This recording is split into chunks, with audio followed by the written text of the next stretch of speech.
তো আমার সব কাজ শেষ, এখন যাবো ব্রেকফাস্টটা বানাতে। তো রুটিটা গরম করে নেব, মানে কি রুটিটা আমি আগের দিন রাত্রিবেলায় বানিয়ে রাখি, কারণ পরের দিন সকালবেলা আমার টাইম হয় না, কারণ সব কিছু একা করতে হয় তো তার জন্য। আগের দিন আমি বানিয়ে রেখে দিই। চলো দেখো।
আমার চাটা হচ্ছে, ততক্ষণ আমি বাবার জন্য রুটিটা ছিঁড়ে নিচ্ছি, কারণ বাবার রুটিটা ছিঁড়ে খেতে একটু প্রবলেম হয়, তার জন্য আমি ছিঁড়ে দিয়ে দিই।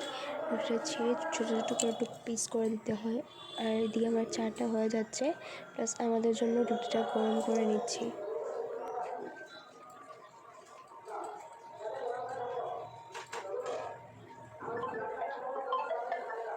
হ্যালো, তোমরা ভাবতে পারো আমি কার সাথে বকবক করছি। কারোর সাথে না, আসলে আমার ফ্রেন্ড ওদের কল এসে গেছে, আর ওরা আমাকে জিজ্ঞেস করছে যে আমি এবার হোলি খেলবো না নাকি, কারণ এটা আমার ফার্স্ট হোলি বিয়ের পর শ্রীভূমিতে।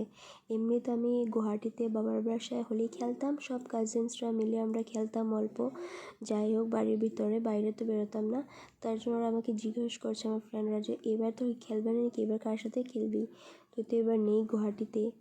ওরা জিজ্ঞেস করছে, তার জন্য ওদের সাথে বকবক করছি, আর এদিকে আমার চাটাও হয়ে যাচ্ছে।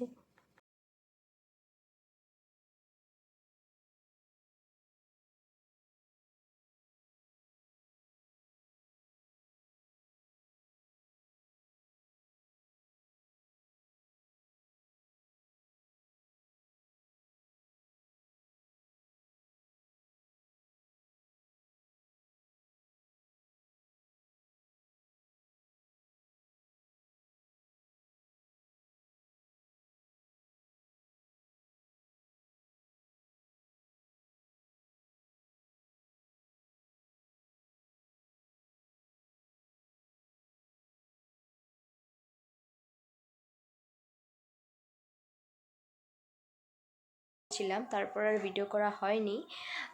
তারপর এখন হয়ে গেছে বিকাল, আর বিকালবেলা আমাদের চাটা খাওয়া শেষ। আর যদি আমার ব্লগগুলো তোমাদের ভালো লেগে থাকে, যদি ইউটিউবে দেখছো, তাহলে don't forget to like, comment, share and subscribe to my channel. আর যারা যারা ফেসবুকে দেখছো, তাহলে প্লিজ আমার প্রোফাইলটাকে একটু ফলো করে দিও, আর ভিডিওটাকে একটু লাইক কমেন্ট করে দিও, কমেন্ট করে জানিও যে কীরকম লাগছে আমার ব্লগটা দেখতে। তো আজকের জন্য ভিডিওটা এতটুকুই।